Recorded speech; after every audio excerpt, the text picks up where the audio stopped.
Welcome to the Homeschool Show from North Carolinians for Home Education. Our goal is to help you homeschool with confidence and joy. I'm your host, Matthew McDill, and we have as our co-host, Rhonda Marshall. Hey. How are you? I'm good. It's great to see you again. Great to be here. Let me tell you about what we have up today. So first of all, homeschool news. Today we'll give you an update on the AP and PSAT bill we've been working on. We'll also tell you about the academic achievement study we are helping to produce. And finally, how you can get free registrations for the Thrive Conference, right? And in Homeschool Conversations today, we are super excited. We will be talking live with Kirk Martin. He's the founder of CelebrateCalm.com, and he's a featured speaker at the Thrive Conference. And our final segment today is Homeschool Helps with Amanda, of course. And Amanda's going to be telling us why we should go to a conference in the first place. And in particular, she's going to be telling us about the workshops and networking opportunities that are available. Sounds great. Yeah. Thanks.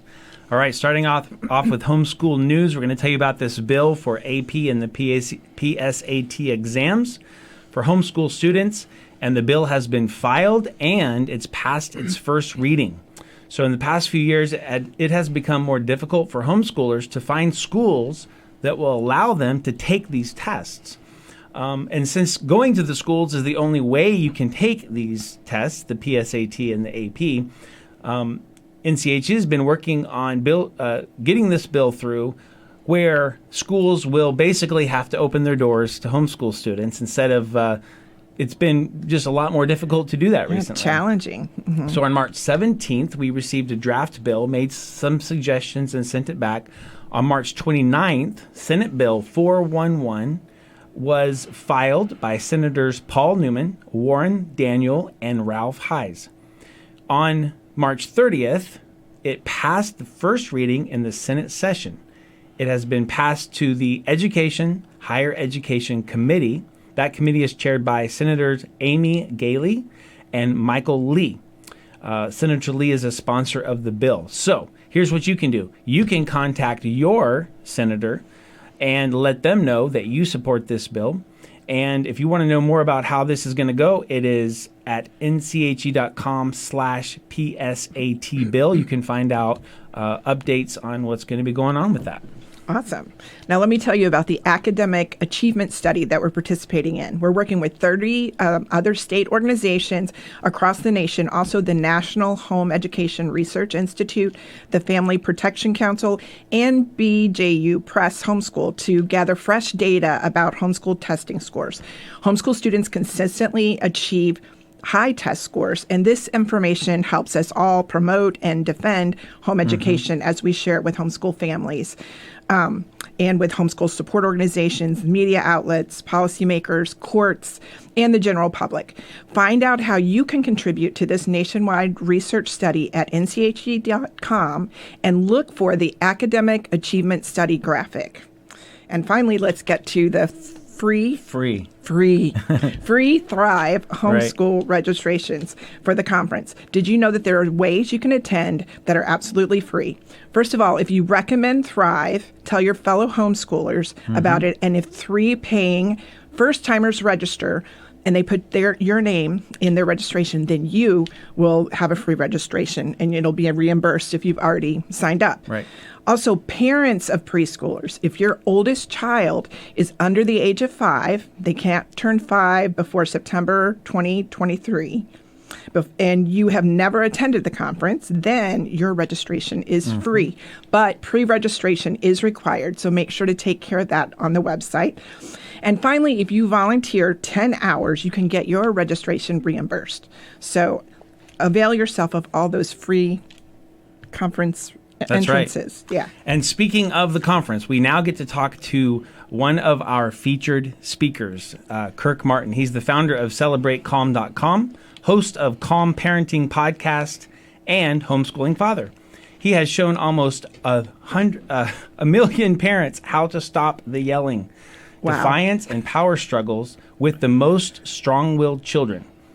Nobody has strong-willed children these days. No, not me. Kirk is known for very practical strategies and scripts delivered with humor and compassion. Learn how to get your kids to listen the first time while building a close, trusting relationship. Welcome to the show, Kirk. Hey, Matthew and Rhonda, thank you for hosting me. Yeah, it's so great to have you, and we appreciate you coming to the conference. You've been several times, haven't you? Yes. And I mentioned before, it was our first conference when our son Casey was just a little guy. So It's kind of cool to come back like 20 years later. Now, you were living in Greensboro at that time. Where are you now? We are in Idaho. Oh, okay. Long way away. All right. Well, we're glad you're coming. I was going to just mention a few of the workshops that you're going to be giving, and so we'll dip into some of those and hopefully encourage our listeners not only with some content, but also to come. The keynote is called Stop the Yelling, Lecturing, and Power Struggles, and that's going to be on Friday morning. Then we have some breakout sessions called 10 Ways to Stop Defiance, Meltdowns, and Disrespect. Another one is Stop Sibling Fights. Another, Discipline That Works. Get your kids to listen the first time. Messy Marriage Stuff, 10 Things Your Spouse Desperately Wants You to Know. And last, Dads, Discipline, and De-Escalating. Man, you're nailing the great titles. I mean, I'm sure people are just busting in to get the info on this. Do you have any favorites or ones that are most popular? I think it's the overall, you'll find some common themes through all of the different ones of learning how to control yourself, de-escalate situations, and then kind of lead your child to a calm place rather than escalating all the time. And you'll kind of hear that throughout, but it's no, I don't have a favorite. I like them all. I wish I did, but yeah. That's great. Well, why don't we dive into that then, about de-escalating situations? What does that look like, and how can we even encourage our listeners now some of that? If you don't mind, I'll do kind of a common example that happened in our home and happens in a lot of homes. So one of my big triggers as a dad was when I would walk into the home or the living room and I would hear my son yelling at my wife, right? Common thing. And I would naturally walk in, kind of stand over my son and say, what were you, right? What were you thinking? How many times do I have to tell you, you never yell at your mother, you don't hit your sister, all those things.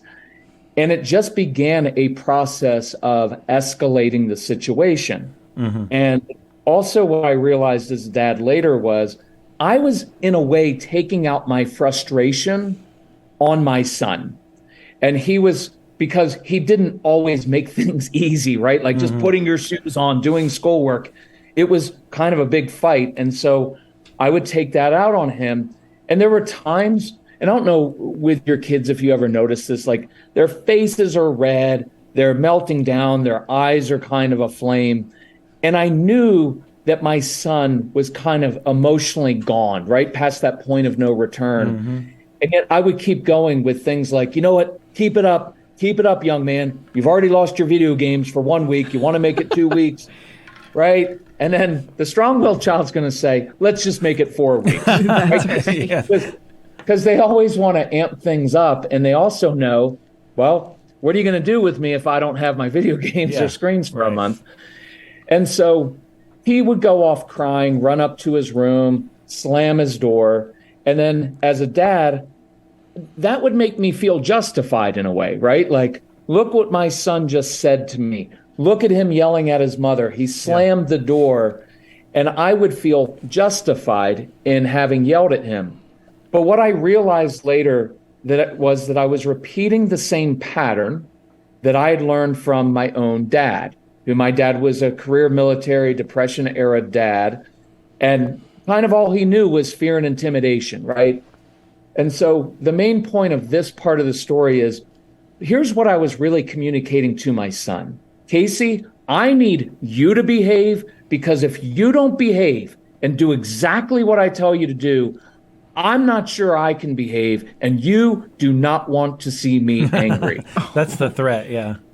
Right? Like but it becomes a very unhealthy balance of where, because I couldn't control myself, I needed him to control himself. Yeah, that's a good message. We're the leaders in the home. So does that make sense? Yeah, not a great message. No. So let's rewind now. I walk in, I hear my son yelling. Couple key principles for us. before you discipline, we de-escalate, because otherwise, like you guys, I'm sure all of us has done this. You know what? Look at me, young man. We need to talk about your attitude right now. Right. And that never really ends Never well. happens. And so to de-escalate, one of our favorite phrases is motion changes emotion.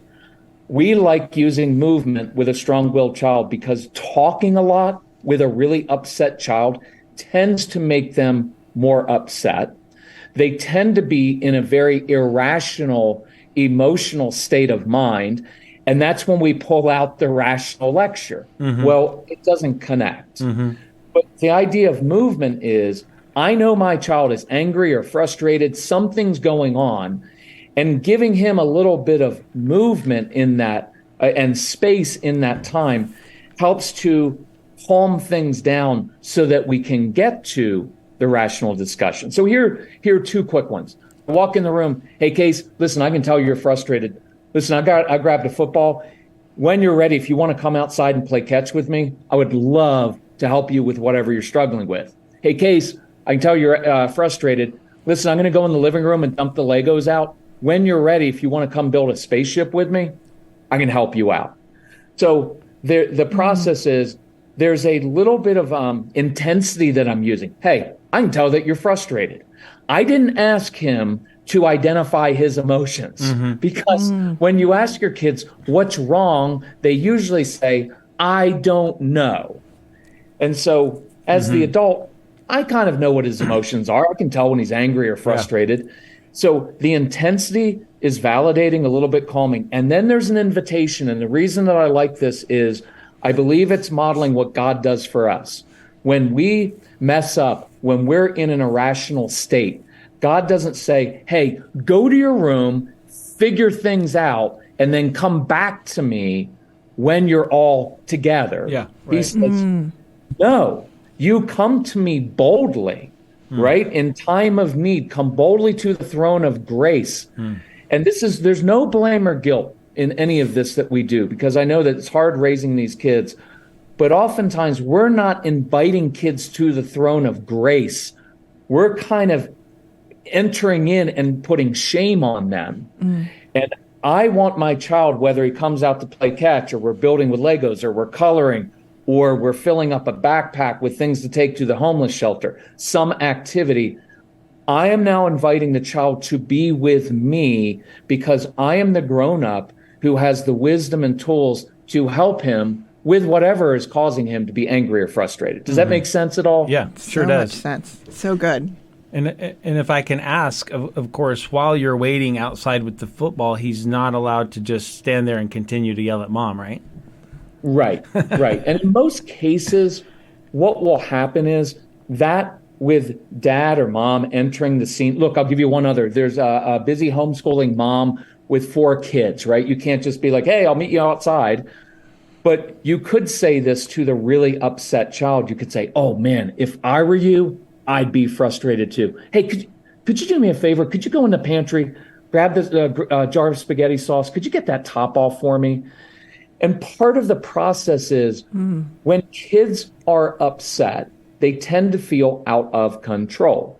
When I gave that child a job to do, opening the spaghetti sauce, doing something they're good at doing, now it restores back to them, oh, I wasn't in control of my emotions in that situation, but I can get the top off the spaghetti jar. I can do X. That's the building with Legos is often a very calming thing for kids to do. I found when you're doing the invitation versus, you know what, we need to talk about your attitude, or to your room right now, that just escalates. Once we get the child calmed down, now we can get into the discipline and problem solving. So would you add, what if we go into that conversation a little bit? Let's say the kid comes out or hits the Legos and that conversation is going. Can we get a little glimpse into that little conversation also? Yes. So key thing before we hit that is, I didn't mention is, and this is a big deal for men, is when kids are really upset, I don't usually give eye contact. It is when kids are really upset, there's usually a shame impulse. because one of the first things recorded in human history was, hey, Adam, don't eat from that tree. Adam does. God, the authority figure, comes along. The father comes along and says, hey, who ate from that tree? And Adam's first response was, she made me do it, right? Mm-hmm. That blame. And later it says he covered himself in fig leaves because he was ashamed. And so men as a whole, when we become dads, we get a dad handbook that says, if your kids aren't looking you in the eyes, they're disrespecting you. Part of the reason I like playing catch. Going for a ride, by the way, is really calming. Hey, I can tell you're frustrated. Listen, I've got to run up to the store and grab a couple things. Why don't you come with me? Come get out in the car. You're riding next to each other. Yeah, you don't have that intense eye contact. And so here's the discipline part. So discipline doesn't mean to punish. It means literally to teach. It's where we get the word disciple, right? Jesus taught us by living his life out in front of his disciples. So here's some good language that I like a lot. So my child comes out or into the room and we play with Legos for a minute. We play catch. Now we're both calmed down. And here's the conversation. Hey, Casey, listen, I know that you know yelling at your mother, hitting your sister, lying, stealing. I know that you know that's wrong. Because usually we fall into the trap of saying, how many times do I have to tell you? What were you thinking when you did that? And those are just questions that are rhetorical questions that just put the child on the defensive, right? And what I'm acknowledging is, I know you know that's wrong. And I also know this. I know that you know yelling at your mother, hitting your sister, lying and stealing brings dire consequences on you. And yet you did it anyway. So I'm curious. And I love the phrase, I'm curious, because if you think about a lot of our parenting, it's just parenting out of frustration. Why won't you listen to me? What is it going to take to get you to find, right, all that frustration? And I'm curious says, look, you're doing things that are hurting you. You keep making choices that cause you to lose all your stuff. And I'm curious, what is compelling you to do that? I want to help you get to the root of it. And for me, that is the difference between Jesus coming with the pointing finger and saying, look, you keep sinning. You're going to be lucky if God forgives you. And Jesus coming alongside and saying, this is why I came. Right. I came to take the burden off of you, right? Father, forgive them. They know not what they do. And so once I get to that, I'm trying to problem solve so that I can get to, Dad, I'm frustrated because school's really hard and I was frustrated over it. And then Mom asked me to do this and I took it out on her. Well, now that I know that, I can say, okay, so what do you think next steps are? And he would know, well, I need to go apologize to Mom. And I'd be like, good. And then after you do that, let's practice. Because discipline means to teach. I want to show you how to deal with your frustration when you're frustrated tomorrow, because it's going to happen tomorrow and the next day and the next day. You are going to live. It is a world of disappointment. You're not always going to get what you want. And what I want for you, son, is to know, how do you deal effectively with the inevitable disappointment and frustration that comes with life? So when I send the child to his room, that's a consequence for yelling at his mother. But what usually doesn't happen is the teaching of, well, how can I get to the root of it and deal with the frustration in the first point? So. Now, and are you still including a consequence, I guess, based on where the child is in the journey? Yes, but I don't want to do a but. I shouldn't say but it's true. Consequences for any of you that have strong-willed kids, here's the thing. One, consequences don't work. They literally don't care. And consequences are important in order to set boundaries, but consequences don't usually change human behavior, right? Otherwise, jails wouldn't be filled and we wouldn't keep doing the same wrong things. It is relationships that change behavior, right? Like in our own walk with Christ, it's not so much the consequence that changes it. What I want to be changed by is my relationship with a humble, loving, kind, gracious God. That changes my heart not just my outward behavior, if that makes sense. Absolutely. So I go consequences are easy. I'll go hard consequences all day long. I just don't fall into the trap of thinking that that's actually going to change the heart all the time. And I'd really like to change the heart. That's right. And, I've definitely got some of those kids where the consequences just don't scratch the surface. I mean, they just don't penetrate. And so, I love that. Those conversations where you just get down with them and they really know that you understand and that you can help them is so powerful. And so celebratecalm.com, that's the best place for people to go to hear more about what you're doing? Yes, we've got free podcasts there.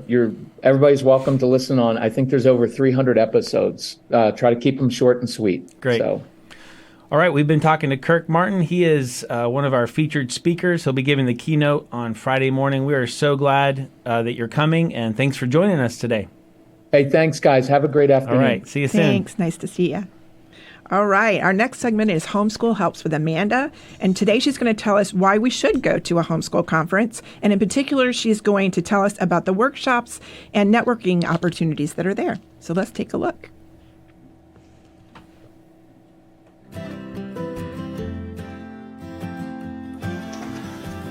Welcome to Homeschool Helps with Amanda. I'm Amanda Wares, Homeschool Helps Director with NCHE. Today, I'm going to talk about why you should come to a homeschool conference. I have been to NCHE's Thrive conference every year that I have homeschooled, and even I went the May before I started homeschooling, and I cannot recommend it enough.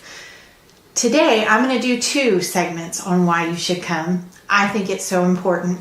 Today, I'm going to talk about the part of the conference that is my personal favorite, and that is the workshops and the networking opportunities. It is such a great place to learn from people that are experienced, that are experts in their field, to hear from them what has worked in their homeschool, what they have learned and researched over years, maybe what has not worked for them.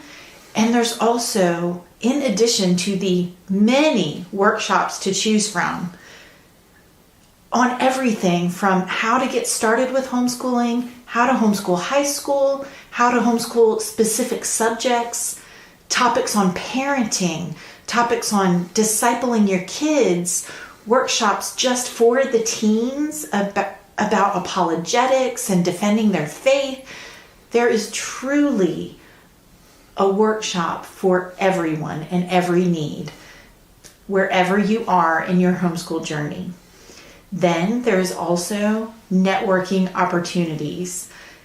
It is such an amazing thing to walk into the homeschool conference and see literally hundreds and thousands of other people that are doing what you're doing. It's just, I can't describe the feeling of looking around and seeing people that really get where you are. It's amazing. Then we have our special gatherings. We want to give you time to meet other people that either live in your region or are homeschooling in your special circumstances. So this year on Thursday evening of the Thrive Conference, we have first our regional gatherings. NCHE has divided the state up into 9 regions.